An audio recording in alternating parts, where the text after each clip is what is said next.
সবচেয়ে আজকে বলবো, মায়েরা কখনো নাভি বাইর করে কাপড় পরে বাজার ঘাটে গিয়ে আপনার নিজের শরীরটাকে কাউকে দেখাবেন না। এইটা যারা দেখায় ওর মা বাবা সহ স্বামী সহ নরকে নিতে পারেন আপনি একা। একটা নারী পারে 7 জন পুরুষকে নরকে ঠেলে দিতে, আবার একটা নারী পারে 7 জন পুরুষকে স্বর্গে নিয়ে যেতে। নারী নরকের দ্বার, নারী স্বর্গের সিঁড়ি। পিঠ বাইর করা ব্লাউজ যারা পরে যাবেন তাদের যদি অকারণ ঘটনা ঘটে, এজন্য কোনো ধর্ম কোনো মানুষ দায়ী নয়।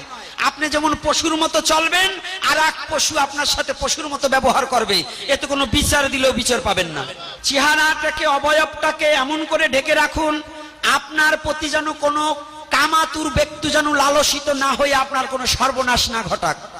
এই ভাগবতের চেয়ে বড় ভাগবত হচ্ছে আপনার চরিত্রটাকে সংশোধন করা। আপনারা যারা আসছেন মায়েদের চরণে হাত রেখে মায়েদের প্রতি শ্রদ্ধা রেখে বলছি, পিঠ বাইর করা ব্লাউজ কেউ তৈরি করবেন না। আর যে বাবারা এই সমস্ত মেয়ে ছেলের ওই রকম পোশাক কিনে দেয়, ওরা মানুষ না, ওরা জানোয়ার। এই জানোয়ার গুলো যদি সঠিক না হয় তাহলে ওইগুলো সঠিক হবে না।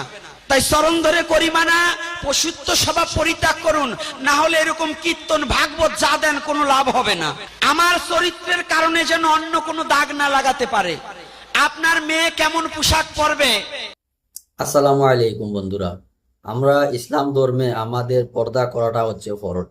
আর এই পর্দার বিষয়ে উনি যে কথাগুলা বলেছেন, উনার কথাগুলা কিন্তু একবার সঠিক কথা। উনার কথাগুলা উনি যে বলেছেন যে একজন নারী কমসে কম যদি সে চায় তাহলে অনেক পুরুষকে সে জাহান্নামের দিকে নিয়ে যেতে পারে।